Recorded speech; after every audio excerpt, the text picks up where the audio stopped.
அன்பான மாணவர்களே, இன்றைய தினம் நாம் இயங்கு சுருள் கால்வனாமீட்டர் என்று சொல்லக்கூடிய மூவிங் காயில் கால்வனாமீட்டர்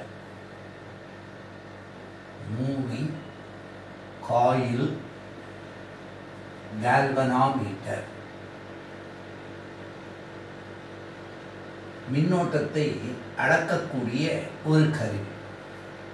பொதுவாக இதனை MCG என்று குறிப்பிடுவார்கள்.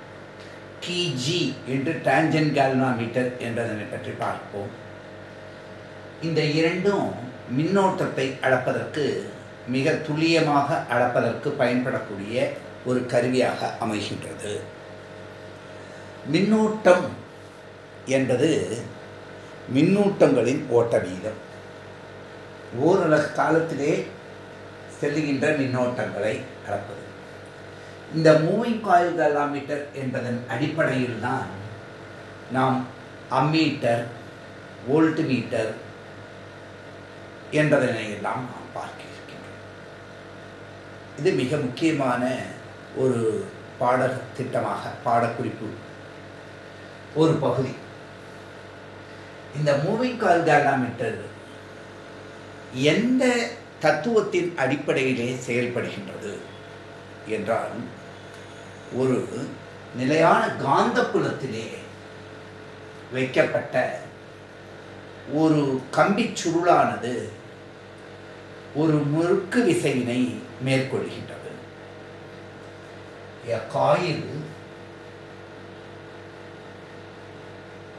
a current carrying coil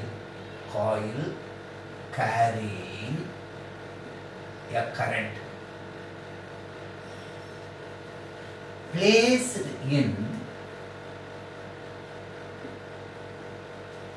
a uniform magnetic field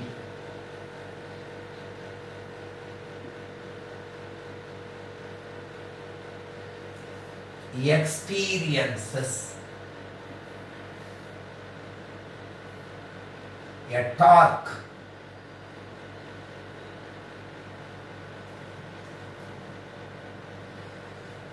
எந்த ஒரு பொருள் மீதும் இரண்டு சமமான எதிரெதிர்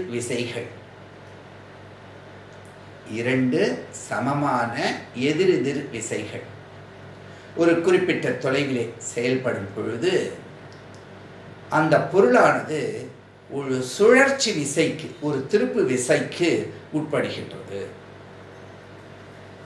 நாம் சாதாரணமாக இவ்வாறு ஒரு பொருளை எடுத்துக்கொள்கின்றோம். இந்த பொருள் மீது ஒரு விசையினை மட்டும் செலுத்தும் போது இவ்வாறு செல்கின்றது, இவ்வாறு செயல்படுத்தும் போது இவ்வாறு செல்கின்றது. இப்பொழுது இரண்டு சமமான எதிரெதிர் விசைகள் இதன் மீது செயல்படும் பொழுது இந்த பொருள் அவ்வாறு திருப்புகின்றது, அந்த மைய அச்சினை பற்றி சுழல்கின்றது அப்படின்னு பார்க்கிறோம். இந்த தத்துவத்தின் அடிப்படையில் தான் நாம் இந்த மூவிங் காயில் கால்வனாமீட்டர் என்பதனை பார்க்கிறோம். It is in accordance with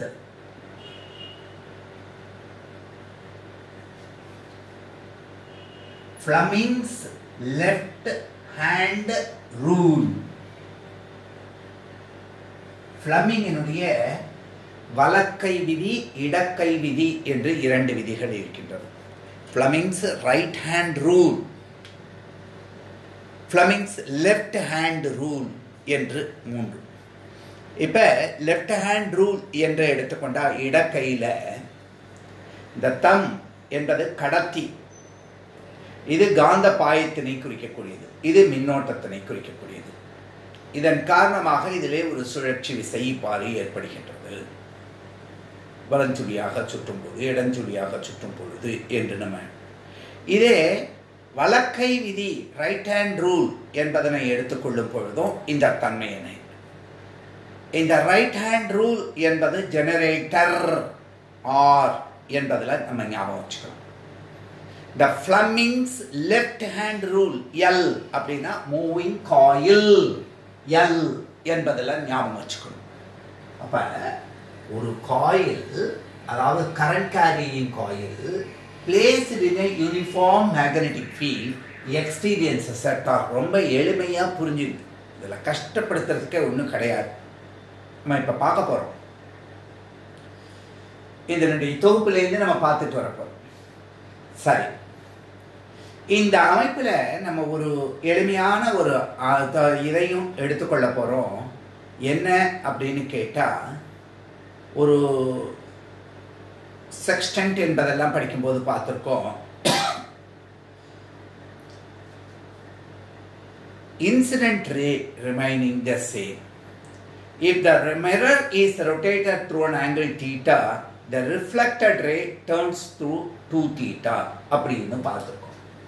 அதாவது ஒரு ஒளிக்கதிர் இவ்வாந்து விழும் பொழுது இந்த இடத்திட்ட ஒரு மிரர் ஆடி கண்ணாடி இருந்ததுன்னா, இது நிலையாக இருக்கும்பொழுது இதிலிருந்து பட்டு இவ்வாறு எதிரொலிக்கும். இப்போ இந்த மிரரையே நீங்க தீட்டா கோணம் திருப்பி இருந்தீங்கன்னாக்க இந்த அமைப்பு என்ன ஆயிருக்கும், 2 தீட்டா கோணம் திரும்பி இருக்கும். அதாவது கோணத்தை, இந்த கண்ணாடிய ஆடிய நம்ம தீட்டா கோணம் திருப்பும் பொழுது, இதை சாதாரணமாக விளக்கியிருப்பாங்க உங்களுக்கு. இது ரொம்ப அழகாக தெரியும். இந்த அமைப்பிலேருந்து இந்த புள்ளியில் வந்து படும் பொழுது இப்படி செல்கின்றதுன்னா, இவ்வாறு இது தீட்டா கோணம் செல்லும் பொழுது இந்த கோணமானது இந்த இடத்துல 2 தீட்டா கோணம் சென்றிருக்கும் அப்படின்னு சொல்றேன். அதாவது எதிரொலித்த கதிர், அதாவது படுகதிர் நிலையாக இருக்கும் பொழுது, for the keeping the incident ray constant, if the mirror is rotated through an angle theta, the reflected ray turns through 2 theta. இந்த மதிப்பு தீட்டா என்று இருக்கும் பொழுது இது 2 தீட்டாவாக, இது மிரர் M1, இது M' M1' என்று மாறும் பொழுது இந்த ரிஃப்ளெக்டட் ரே இந்த மாதிரி மாறுகின்றது. இதுதான் இன்சிடென்ட். இதெல்லாம் இதில் இதுதான் normal at the point of incidence.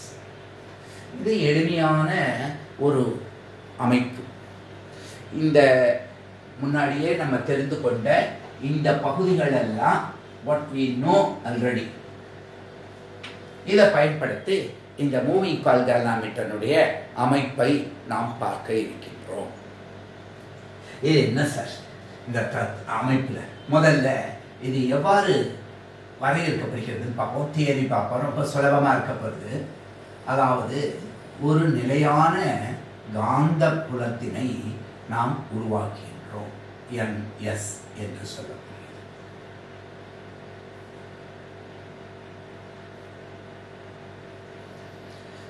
இந்த காந்த புலத்தில் நமக்கு என்ன ஏற்படுகின்றது, சீரான காந்த புலம் என்னிலேருந்து எஸ்க்கு வரப்படுது. இப்போ இதில் இப்படி ஒரு செவ்வக வடிவமான ஒரு அமைப்பிலே எடுத்துக்கணும். இதில் நமக்கு என்ன இருக்கின்றது, இவ்வாறு இதற்குள் சுற்றுகள், கம்பி சுற்றுகள் இவ்வாறு சுற்றி இவ்வாறு வருகின்றது. இப்படி வந்து இந்த சுற்று இப்படி மேலே இதுக்கு ஏதாவது பேர் கொடுப்போம். PQRT என்று பேர் கொடுப்போம். PQRS எடுத்துக்கல, NS என்று காந்த எடுத்துக்கணும். இப்போ இந்த கம்பிச்சுருள் செவ்வகமான கம்பிச்சுருள், இதில் எத்தனை சுற்றுகள் சுற்றப்பட்டிருக்கு, N சுற்றுகள் சுற்றப்பட்டிருக்கு அப்படின்னு எடுத்துக்கணும். அதாவது PQRS. அந்த கம்பியினுடைய ஒரு முனை இவ்வாறு இருக்கின்றது, மறுமுனை இவ்வாறு இருக்கின்றது. இந்த முனையானது இந்த இடத்துக்க நிலையாக தொங்குதானத்திலிருந்து தொங்க விடப்படுகிறது. It is suspended from a rigid support. இது எப்படி சார் இருக்கும், இந்த இடத்திட்ட ஒரு ஸ்டாண்ட், ஒரு கிளாம்ப் வச்சு இந்த பகுதியை இவ்வாறு ஒரு ஸ்டாண்டு தான். இந்த கம்பி மேலே ஒரு சிறிய ஆடி மிரர் ஒன்று வைக்கப்பட்டிருக்கிறது, ஒட்டப்பட்டிருக்கு. இந்த கம்பியானது இதிலிருந்து எடுத்து வந்து T1 என்ற டெர்மினல் கூட இணைக்கப்பட்டிருக்கிறது.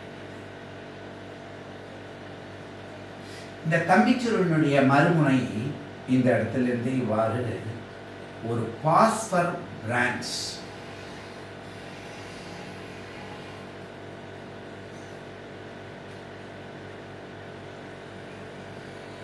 அதான் எதனால் அதை எடுக்கிறோம் அப்படிங்கிறது பின்னாடி சொல்றேன்.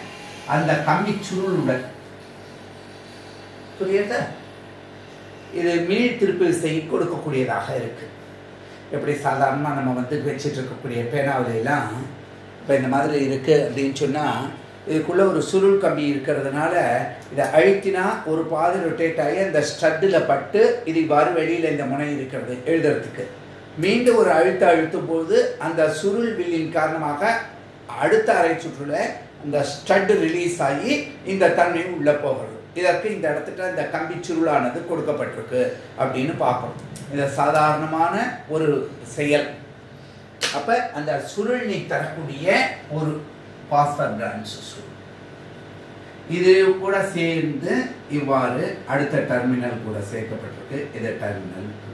இது வழியாக தான் நம்ம எந்த மின்னோட்டத்தை அளக்கணும்னு நினைக்கிறோமோ அந்த மின்னோட்டத்தை நம்ம செலுத்துகிறோம்.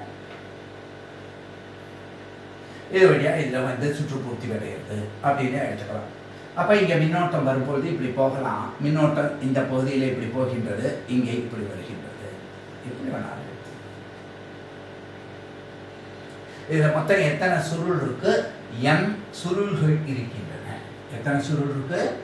n கம்பிச்சுருளினுடைய எண்ணிக்கை, நம்பர் ஆஃப் டர்ன்ஸ்.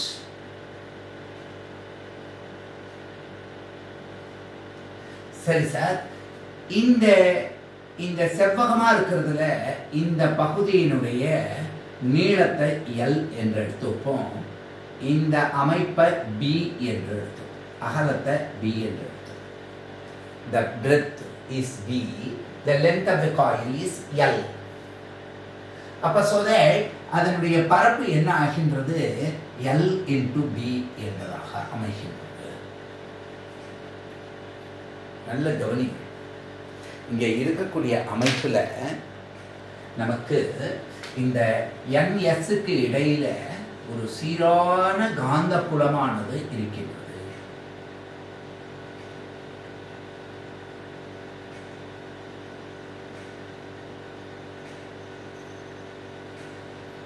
அப்ப இந்த அமைப்பு நமக்கு Nலேருந்து Sக்கு போகும் அப்படின்னு தெரியும்.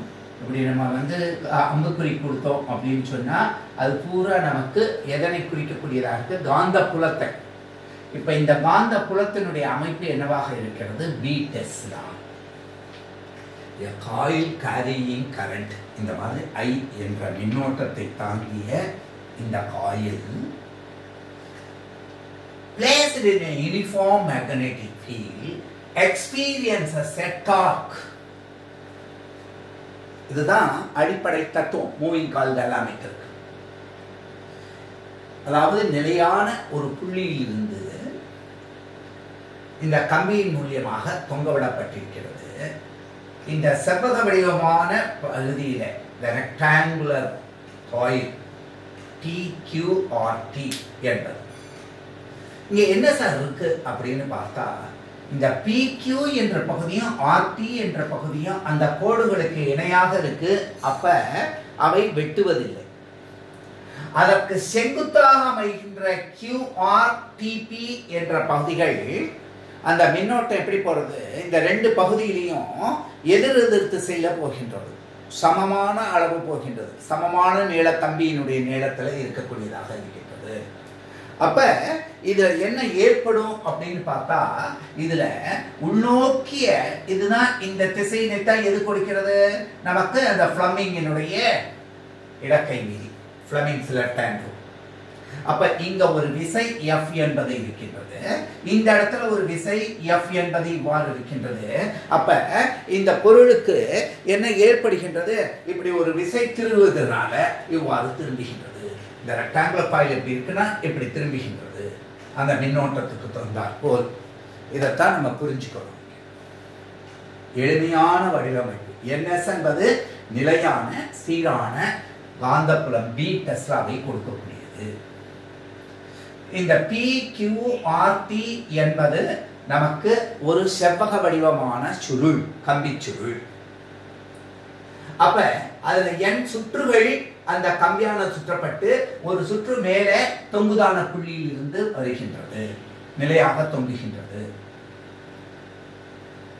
கீழ் உள்ள முனையானது பாஸ்பர் பிரான்ஸ் என்ற உலோக கலவினால் ஆன சுருள் வில்லுடன் இணைக்கப்பட்டு அது T2 உடன் இணைக்கப்பட்டுள்ளது. இந்த T1 T2 புள்ளிகள் வழியாக எந்த மின்னோட்டத்தை நாம் அளக்க வேண்டுமோ அந்த மின்னோட்டத்தை எடுத்துக்கொள்கிறோம். சரி சார், இங்க என்ன வச்சிருக்காங்க அப்படின்னு பார்த்தா இந்த இடத்துல ஒரு லேம்ப் அண்ட் ஸ்கேல் அரேஞ்ச்மெண்ட் வைக்கப்பட்டிருக்கு. இது ஒரு தாங்கி. இந்த அமைப்புல இவ்வாறு நமக்கு ஒரு ஸ்கேல் குறிப்பிட்ட தொலைவில் இருக்கிறாப்புல இருக்கு. இந்த பகுதியில நமக்கு ஒரு லேம்ப், விளக்கு, இதை லேம்ப்னு சொல்றோம். இந்த அமைப்பை லேம்ப் அண்ட் ஸ்கேல் அப்படின்னு சொல்றோம். அப்ப இதிலிருந்து நமக்கு ஒரு கதிர் வருகிறது. இந்த ஆடியில பட்டு இது பொதுவாக மின்னோட்டம் இல்லாத நிலையில இவ்வாறு இதில் இருக்கக்கூடிய அந்த கிராஸ் வயர் நமக்கு இந்த இடத்திற்கு தெரிகின்றது. ஸ்கேல் ரீடிங் பாயிண்ட் R1 எப்படி இருக்கும்? சரி சார், இப்ப இதில் இந்த கண்ணாடி திரும்பியதுன்னா இந்த ரிஃப்ளெக்டட் ரே என்பது என்ன ஆயிருக்கும்? 2θ கோணம் சென்று இவ்வாறு நமக்கு R2 என்று கிடைச்சிருக்கும்.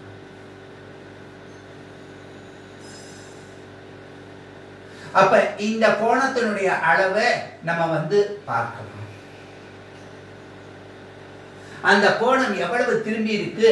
2θ கோணம் திரும்பி இருக்கு அப்படின்னு சொன்னா நமக்கு இந்த அமைப்பினுடைய பகுதியிலிருந்து இதுவரையிலும் உள்ள தொலைவு D என்பது தெரியும். நமக்கு கோணம் ஈக்குவல் டு வில் பை ஆரம் அப்படின்னு எடுத்தா கோணம் ஈக்குவல் டு இங்க 2θ கோணம் இருக்கு. இது வில்லினுடைய மதிப்பு R1 டிஃபரன்ஸ் R2, அந்த ரெண்டு அளவுக்குள்ள இருக்கக்கூடியது. ஆரம் இந்த இடைத்தொலைவு தான், அந்த தொலைவில் தான் போயிருக்கு. அப்ப அந்த தொலைவு D. அப்ப therefore theta equal to R1 difference R2 divided by 2D ன்னு எழுதலாம். ஆக இது ஒரு measurable quantity.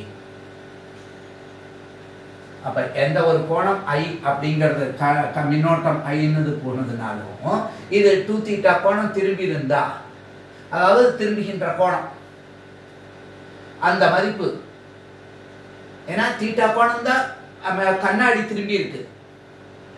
ஆனா நமக்கு இது அந்த அளவுக்கு திரும்பி இருக்கு. இந்த எதிரொலித்த கதிர் அதை வச்சு இதை கண்டுபிடிக்கலாம். ஆக θ என்பது ஒரு மெஷரபிள் குவான்டிட்டி என்று எடுத்துக்கொள்கின்றோம். இந்த அடிப்படையை வச்சு இப்ப தியரிக்கு வரும். தியரியில என்ன சார் சொல்லியிருக்காங்க அப்படின்னு கேட்டா நல்லா கவனிங்க. பொதுவா இந்த L அப்படிங்கிறது B என்ற காந்தப்புலத்துல L என்று இருந்தா இந்த விசை F னுடைய மதிப்பு என்ன என்று இருக்கு? BIL. மின்னோட்டத்தின் காரணமாக ஒரு கம்பி, அந்த காந்தப்புலத்தில் வைக்கப்படுகின்ற கம்பி உணர்கின்ற விசை லாரன்ஸ் அப்படிங்கிறவர் கொடுத்தார். BIL என்று நமக்கு தெரியும். இதுல ஆனா ஒரு கம்பி இல்ல, N சுற்றுகள் இருக்கு. அப்ப இந்த மொத்த விசையினுடைய மதிப்பு NBIL. அப்ப இங்க இருக்கிற விசையினுடைய மதிப்பும் இந்த விசையும் சமம்னு சொன்னோம். ஏன்னா ஒரே சீரான புலம், ஒரே நீளமுள்ள கம்பி, ஒரே காந்தப்புல தூண்டல வைக்கப்பட்டிருக்கு அந்த விசை. ஆனா இந்த ரெண்டு தளங்களும் எந்த இடத்துல இருக்குனாக்கா B அளவு செங்குத்து தொலைவில் இருக்கு. அப்ப திருப்பு விசை tau என்பதை என்னன்னு சொல்லுவோம் விசை into perpendicular distance. அப்ப tau equal to n b I l into b. அத tau equal to n b I a என்று எழுதலாம். a என்பது என்ன? இந்த செவ்வகவடிவமான சுருளினுடைய பரப்பளவு. இங்க n என்பது என்ன? இதில் உள்ள கம்பிச்சுருள். b என்பது என்ன? இங்க இருக்கின்ற காந்த தூண்டல். I என்பது மின்னோட்டம், a என்பது பரப்பளவு. அப்ப டார்க் இதுக்குண்டான அலகு நம்ம என்னென்ன எழுத முடியும்? Newton metre. விசை இன்டு தொலைவு. அப்ப இத சமன்பாடு 1ன்னு சொல்றோம். தியரிட்டிக்கலா நம்ம என்ன எடுத்திருக்கோம்னா இந்த திருப்பு விசையினுடைய மதிப்பு the torque equal to NBIA அப்படின்னு சொல்லியிருக்கோம். சரி சார், நமக்கு ஏற்கனவே ஒரு ரிஜிட் சஸ்பென்ஷன்லேருந்து இவ்வாறு இருக்கும் பொழுது ஒரு சுருள் மாறிலி எடுத்து பார்த்தோம்னா நமக்கு அது எவ்வாறு இருந்தது அப்படின்னு பார்க்கும்பொழுது இந்த திருப்பு விசை என்பது, அதாவது இயற்பியல்ங்கிறதே காஸ் அண்ட் எஃபெக்ட், விளைவு காரணம். இப்ப காரணம் அப்படிங்கிறது என்னன்னு பார்த்தோம், the cause. இப்ப எஃபெக்ட் என்ன? இந்த பொருள் திரும்புகின்றது. என்ன கோணம் திரும்புகிறது? இந்த அதாவது இந்த ஆடியானது ஏன்னா இந்த கம்பி சுழல்கின்றது, தீட்டா கோணம் சுழல்கின்றது. இந்த அமைப்பு இப்படி திரும்பும்போது இதன் கூட நிலையாக வைக்கப்பட்ட அந்த ஆடியும் திரும்புறதுனால அந்த கோணம் தீட்டா திரும்புறதுன்னா இந்த இதுதான் விளைவு. அப்ப டவு ப்ரொபோர்ஷனல் டு தீட்டா, அல்லது இந்த டவு திருப்பு விசைன்னு எடுக்கிறோமே, இந்த tau equal to C into theta. இந்த சி என்பதைத்தான் சுருள் மாறிலி, டார்க் கான்ஸ்டன்ட். எல்லாம் முதலாம் ஆண்டு படிக்கும் பொழுதே நம்ம படிச்சிருக்கோம். ஸ்ப்ரிங் அப்படிங்கிறத பத்தி படிக்கும் போது சுருள் மாறிலி அதாவது என்ன என்ன கப்பிள் பர் யூனிட் ட்விஸ்ட்.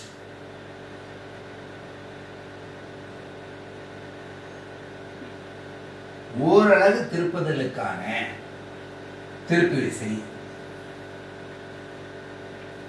ரொம்ப முக்கியமான பண்பு. இந்த கப்பிள் பர் யூனிட் ட்விஸ்ட்ங்கிறது சில பொருள்கள், இது பொருள்களினுடைய தன்மையை சார்ந்தது. அது இந்த பாஸ்வர் பிரான்ச்சுக்கு ரொம்ப ரொம்ப ரொம்ப ரொம்ப குறைச்சல். அதனால இந்த கேல்வாமீட்டருடைய சென்சிட்டிவிட்டி ரொம்ப ஜாஸ்தியா போகிறது. நம்ம அதை பார்க்க போறோம். Figure of merit, current sensitivity, voltage sensitivity, மின்னோட்ட நுண்திறன் அப்படிங்கிறதெல்லாம் பற்றி பார்க்க போறோம். அப்ப tau equal to C theta என்று அழைகின்றது. அப்ப நம்ம என்ன சொல்றோம்? இது விளைவு, இது காரணம். அப்ப காரணத்துக்கு காரியத்துக்கு உள்ள தொடர்பை பயன்படுத்தும் பொழுது இந்த காரணத்தினாலே இந்த காரியம் ஏற்பட்டிருக்கின்றது. This is the cause, this is the effect. Cause and effect should be equal. அதான் physics principle. அப்ப நம்ம என்ன எழுதுறோம்? Therefore n b I a equal to c theta. அப்ப I என்பதனுடைய மதிப்பை மட்டும் எடுத்தா c divided by n b a into theta என்று கிடைக்கின்றது. இதுல c என்பது இந்த பொருளை சார்ந்ததுன்னு சொன்னேன், மாறிலி, couple per unit twist. n என்பது இதுல சுற்றப்பட்டிருக்கின்ற சுருள்களின் எண்ணிக்கை, மாறிலி. b என்பது நிலையான சீரான காந்தப்புலம், அதுவும் மாறிலி. இது ஒரு ரெக்டாங்கிள் காயில் நம்ம பர்மனண்டா எடுத்தாச்சுன்னா அந்த ஸ்ட்ரக்சர்ல a என்பது மாறிலி, இது எல்லாமே மாறிலி. அப்ப I equal to g into theta. இந்த g என்பது கால்வனாமீட்டர் மாறிலி. இதத்தான் கால்வனாமீட்டர் கான்ஸ்டன்ட். இந்த குறிப்பிட்ட கால்வனாமீட்டருக்கு இவை எல்லாம் மாறிலியா இருக்கு. அப்ப I ஈக்குவல் டு, அப்ப I ப்ரொபோர்ஷனல் டு என்னன்னு கிடைக்கின்றது? தீட்டா என்று கிடைக்கின்றது. இதுதான் நமக்கு மிக முக்கியமான வாய்ப்பாடுகளாக அமைகின்றது.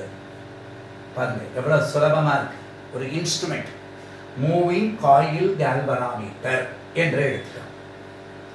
அப்ப மூவிங் காயில் கேல்வனாமீட்டர்ங்கிறது a coil carrying current placed in a uniform magnetic field experiences a torque.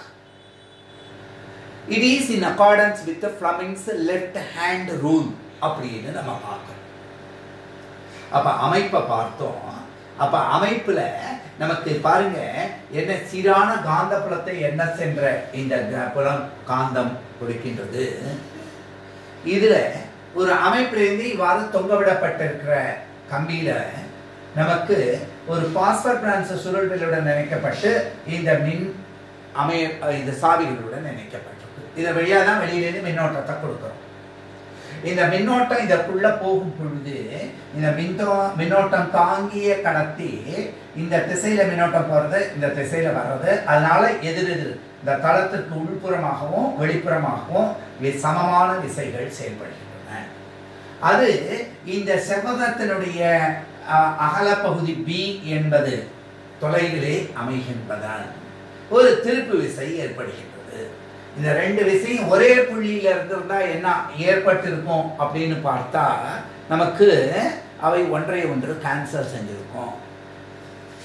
அதனாலதான் QR TP என்ற இரண்டு தளங்கள்ல அங்க அந்த கம்பி ஒற்றை கம்பியாக எல்லாமே இருக்கு, n சுற்றுகள் இருக்கக்கூடியதா இருக்கு. அப்ப அந்த விசையினுடைய மதிப்பு NBIL. இது யார் கொடுக்கிறார்? லாரன்ஸ் விசை. அப்ப இங்க கிடைக்கின்ற திருப்பு விசை டார்க் என்பதனுடைய மதிப்பு tau equal to F into perpendicular distance NBIL into B. எனவே tau equal to NBIA. சரி சார். ஆனா இந்த தீட்டா கோணம் என்பது அதாவது கப்பல் பர் யூனிட் டெஸ்ட் ஓரளவு திருப்பு விசை காணம் ஆர்லி C என்று எடுத்திருந்தா tau equal to C theta. அப்ப அந்த மதிப்பை வச்சு இவ்வாறு கொடுக்க முடியும். ஆக இது இரண்டையும் சமன்படுத்தும் பொழுது நமக்கு I equal to C by NBA into theta என்று கிடைக்கின்றது. I equal to G theta where G என்பது கேல்வனாமீட்டர் மாறிலி. இது ரொம்ப ரொம்ப முக்கியமான ஒரு பகுதியாக அமைகின்றது. இதுதான் மூவிங் காயில் கேல்வனாமீட்டர். இதை டெஸ்க்டாப் கேல்வனாமீட்டராக மாற்றும் பொழுதும் இந்த கம்பிச்சுருளை எவ்வாறு எடுத்துக்கொள்கின்றோம் அப்படிங்கிறத பார்க்கலாம். அப்ப இந்த கேல்வனாமீட்டருடைய மின்தடை என்ன? இந்த கம்பிச்சுருள் இங்க இருக்கே, அந்த கம்பிச்சுருளுக்கு உண்டான மின்தடை தான் கேல்வனாமீட்டரினுடைய மின்தடை என்று எடுத்துக்கொள்ளப்படுகின்றது. RG என்று நம்ம பின்னாடி குறிப்பிடுவோம். அதை இங்க G என்பது நம்ம பொதுவாக எடுத்துக்கிறோம். அப்ப கேல்வனாமீட்டர் கொடுத்த இந்த அமைப்பை நம்ம அம்மீட்டராகவோ வோல்ட்மீட்டராகவோ அல்லது மல்டிமீட்டராகவோ மாற்ற முடியும் என்றெல்லாம் நம்ம பார்க்க இருக்கின்றோம். ஓம் மீட்டராக எவ்வாறு மாற்றுவது, இந்த மூணையும் உள்ளடக்கிய ஒரே AC/DC ரெண்டையும் அளக்கக்கூடிய வகையில மாற்றினோம் அப்படின்னு சொன்னா நமக்கு அது மல்டிமீட்டர் என்பதாக இருக்கின்றது. இதெல்லாம் பாடத்திட்டத்தில் இருக்கா சார்? ஒவ்வொரு தடவை நீங்க கேள்வியில கேட்கிறாங்களா? இப்படி இல்லை. இந்த அடிப்படைகள் இதெல்லாம் முக்கியமான பகுதி. எந்த காரணத்தை கொண்டு நீ தெரிஞ்சுட்டே இருந்தாகணும். The force, the torque experienced by a rectangular coil placed in a magnetic field, அந்த டெரிவேஷனே தனி. அவ்வளவு தூரத்துக்கு முக்கியமானது இது. ஆக இதை வச்சுதான் நிறைய கணக்குகளும் கேட்க முடியும். ஆக சுலபமாக இதை முதல்ல நம்ம புரிஞ்சிட்டு இருக்கோம். இதுல முக்கியமா ரெண்டு பண்புகளை பற்றி நம்ம பார்க்கலாம். ஃபர்ஸ்ட் என்ன அப்படின்னு கேட்டா, இந்த அமைப்புல அதாவது இந்த அமைப்புல இருக்கக்கூடிய figure of merit of a galvanometer, அந்த தன்மையை பற்றி நம்ம தெரிஞ்சுக்கிறோம். இந்த ஃபிகர் ஆஃப் மெரிட் படிச்ச உடனே அடுத்தது என்ன தெரிஞ்சுக்கிறோம் அப்படின்னு பார்த்தா,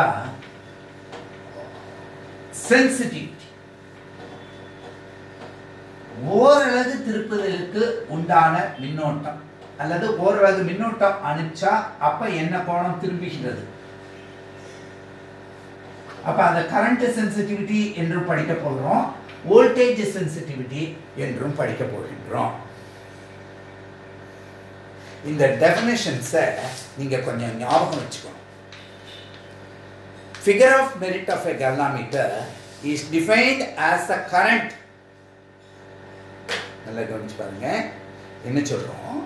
முதல்ல கொடுக்கக்கூடியது figure of merit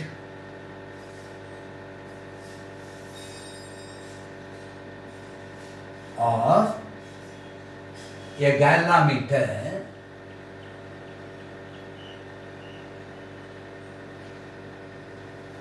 is defined. என்ன இதெல்லாம் சிங்கிள் டேர்ம்ஸ், ரொம்ப முக்கியமா நம்ம தெரிஞ்சுக்கணும். As the current which produces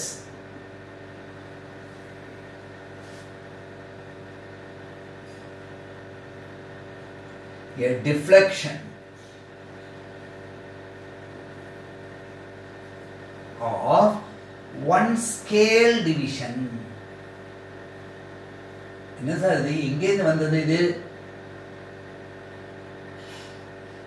அப்படின்னு பார்த்தா, லாம்பர்ட் ஸ்கேல் வச்சு பார்த்தோம் இல்லையா? அந்த அதாவது இப்படி கொடுத்தோம் அப்படின்னு சொன்னா, இந்த அமைப்புல இதுக்கு தான் ஸ்கேல் அப்படின்னு பேர். இதை ஈக்குவலா டிவைட் பண்றோம். அப்ப ஒவ்வொரு பகுதிக்கும் இது செல்லக்கூடிய அமைப்பு என்னங்கிறத தெரிஞ்சுக்கிறதுக்கு உண்டானது one scale division in the galvanometer.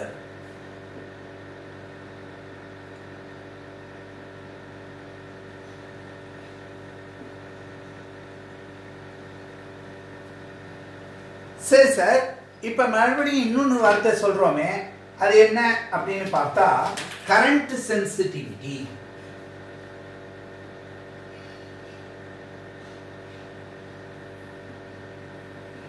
ரொம்ப முக்கியமானது, கணக்கு கூட இதுல பார்க்க போறோம். Current sensitivity, it is defined as the deflection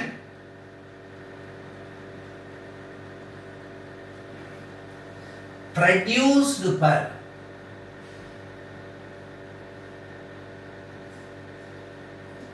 unit current. நீ மைக்ரோ ஆம்பியர்ல எடுத்துக்கோ, மில்லி ஆம்பியர்ல எடுத்துக்கோ, ஆம்பியர்ல எடுத்துக்கோ, யூனிட் கரண்ட்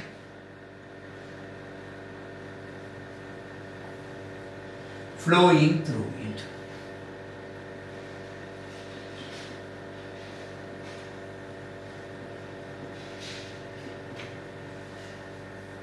அப்படின்னா என்ன சார், ஐஎஸ் அப்படின்னு எடுத்துக்கிறோம்னு வச்சு,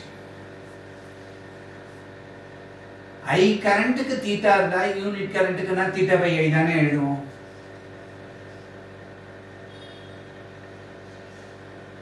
சரி சார், அப்படி எழுதினா இதை என்னன்னு எழுத முடியும் அப்படின்னு பாருங்க. கொஞ்ச நேரத்துக்கு முன்னாடி ஐ ஈக்குவல் டு என்னென்ன C divided by NAB into தீட்டான்னு போட்டோம் இல்லையா? இந்த சி பை NAB தானே இது சொல்லிடணும். NBIL இன்டு பி, அதை வச்சு தானே NABன்னு வந்தது. ஈக்குவல் டு சி தீட்டான்னு போட்டு எழுதியிருந்தோம். இந்த அமைப்பு தானே போட்டிருந்தோம், ஞாபகம் இருக்கா?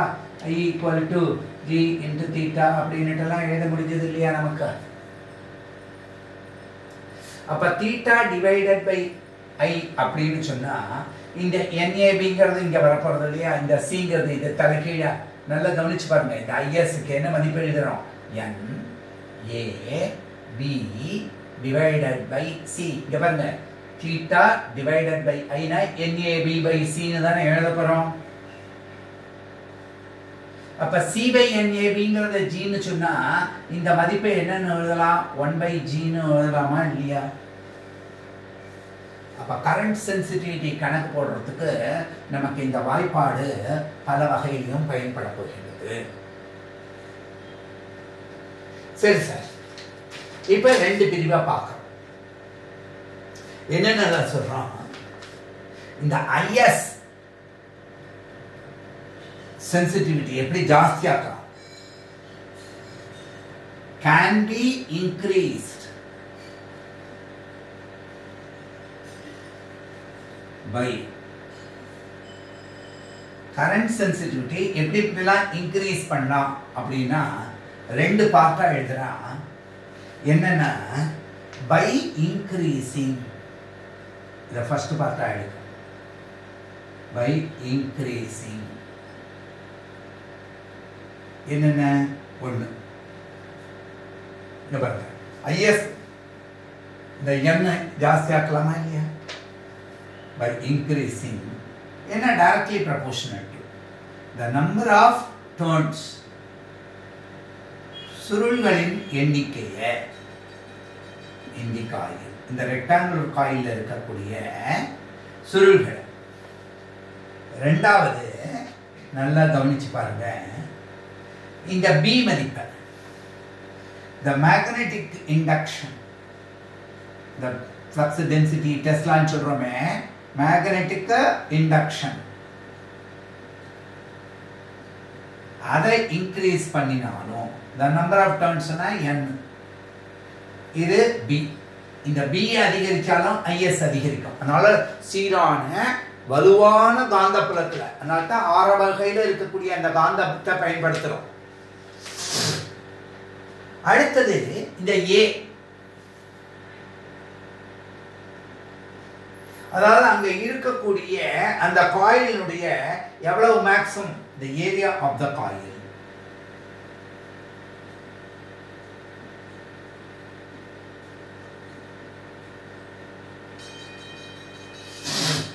By increasing either of these or all these, is can be increased. இதையே is can be increased by, ஏன்னா நமக்கு denominatorல ஒரு மதிப்பு இருக்கே, C couple per unit test, by decreasing. இதை இன்க்ரீஸ் பண்ணோம்னா இந்த C மதிப்பு என்ன பண்ணோம்? by decreasing the couple per unit test.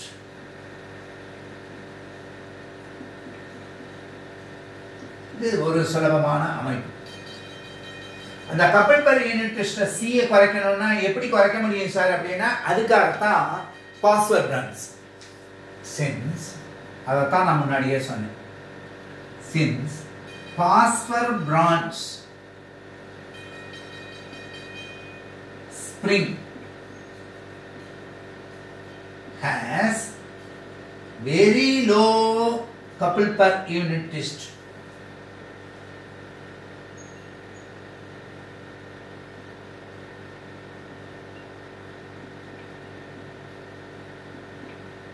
It is employed. ஏதோ ஒரு ஸ்ப்ரிங் வச்சு முதல்ல ட்ரை பண்ணி பார்த்தாங்க.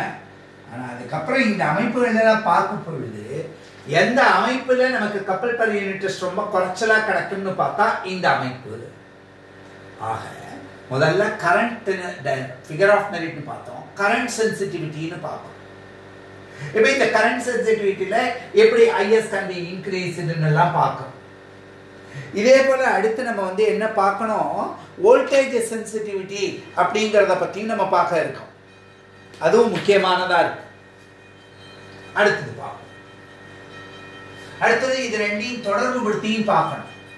ஏன்னா கேள்வி கேட்குறாங்க, கரண்ட் சென்சிட்டிவிட்டி இன்க்ரீஸ் பண்ணால் வோல்டேஜ் சென்சிட்டிவிட்டி இருக்குமா, வோல்டேஜ் சென்சிட்டிவிட்டி இருந்தால் கரண்ட் சென்சிட்டிவிட்டியும் மாறுமா, இதெல்லாம் என்ன காரணம், அப்போ அந்த அமைப்பை வச்சு எப்படி கணக்கு கேட்க முடியும்?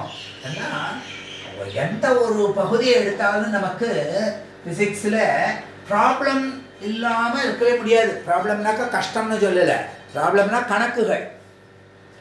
ஏன்னா கணக்குகள் போட தான் அப்ளிகேஷன்ஸ் ஜாஸ்தி ஆகுது. இப்போ பாருங்களேன், இதை வச்சு இதை டிஸ்கஸ் பண்ணுறதுனால தானே மெட்டீரியல் சயின்ஸை பற்றி தெரிஞ்சுக்கிறதுக்கு முடியறது. நமக்கு எந்த வகையான பொருள்களை பயன்படுத்துறது, இந்த ஒரு கருவியை செயல்பாடு கொடுக்கணும் அப்படின்னா படிக்கும் பொழுது ஒரு அரை மணி நேரம் நம்ம அதை பற்றி பார்க்குறோம் அப்படின்னா அது ரொம்ப துல்லியமாக படிக்க தெரிஞ்சுக்கணும்.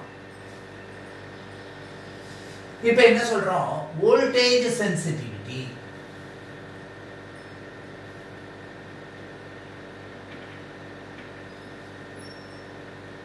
அதை பொதுவாக நம்ம Vs என்று குறிப்பிடுகின்றோம். அது என்ன sir? It is defined, is defined. இந்த டெஃபினேஷன் எல்லாம் கொஞ்சம் நல்லா ஞாபகம் வச்சுங்க, அதுக்காக தான் எழுதுறேன். as the deflection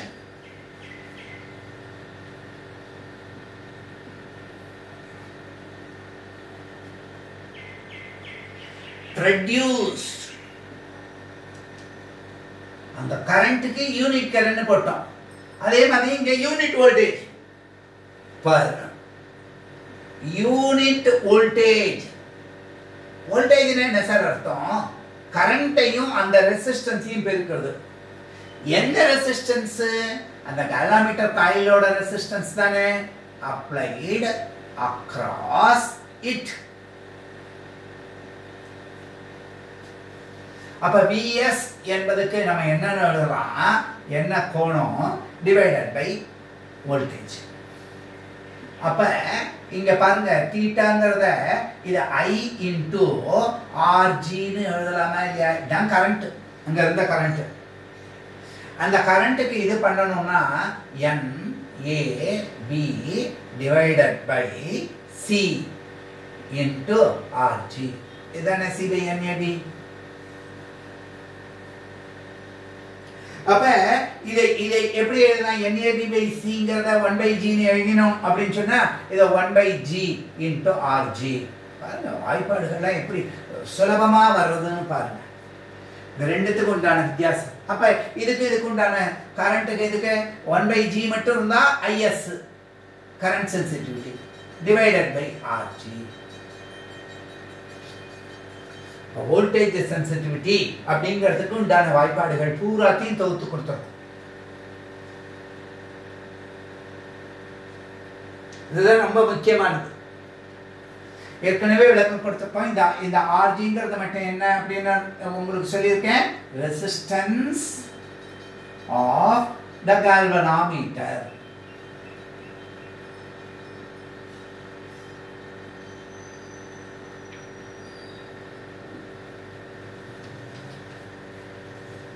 அப்போ மூவிங் காயில் டயாமீட்டர்னு எடுத்துக்கிட்டா கரண்ட் சென்சிட்டிவிட்டி, வோல்டேஜ் சென்சிட்டிவிட்டி. அப்போ Vs equal to theta by V, theta by I into Rg. இந்த அமைப்பு தான் நமக்கு ரொம்ப ரொம்ப முக்கியமானதாக இருக்கின்றது.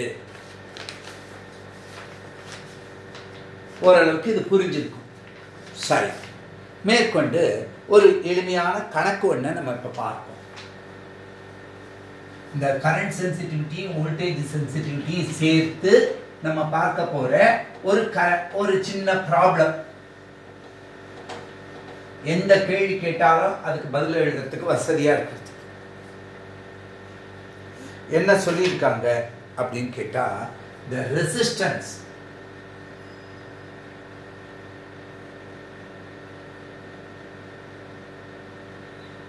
of a moving coil galvanometer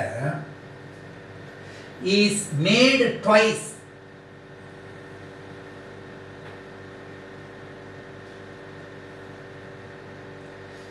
its original value. The Rg மதிப்பு in order to increase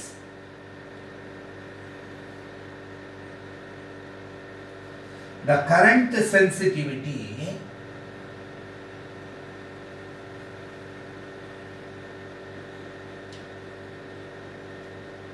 by 50%.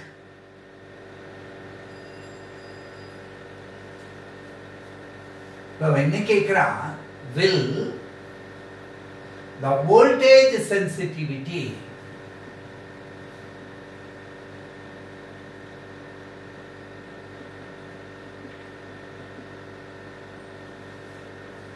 change? இதனால voltage sensitivity மாறுமா, current sensitivity மாத்துறாங்க. if so, அப்படி மாறிச்சின்னா by how much, எவ்வளவு அப்படின்னு கேட்கலாம்.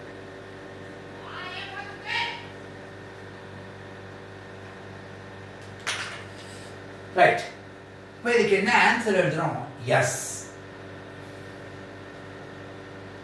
voltage sensitivity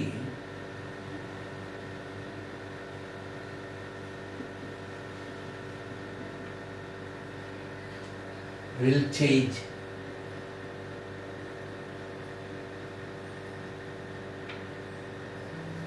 முதல்ல will the voltage sensitivity will change? Yes, the voltage will sensitivity will change. எப்படி சார் சொல்றீங்க? voltage sensitivity உண்டான வாய்ப்பாடு என்ன? IS divided by RG. இப்போ RG மாறுதுன்னு சொல்லியிருக்கா, டபுள் ஆகிட்டுன்னு சொல்லியிருக்கா.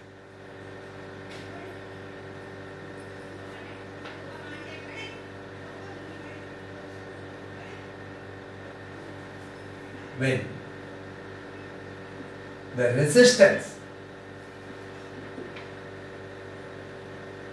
is doubled,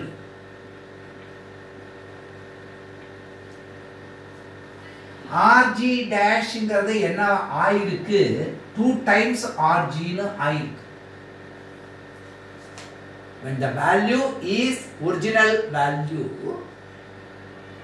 made twice னு கொடுத்திருக்கோம் பாத்தீங்களா?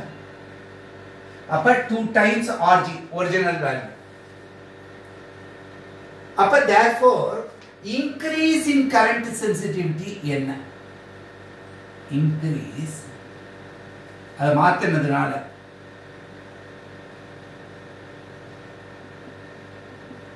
என்ன அளவு அது மாறி இருக்கு அப்படின்னு கேட்டா IS dash அப்படின்னு எடுத்துக்கிட்டா இந்த மாறி இருக்கிறதுனுடைய மதிப்பு IS dash equal to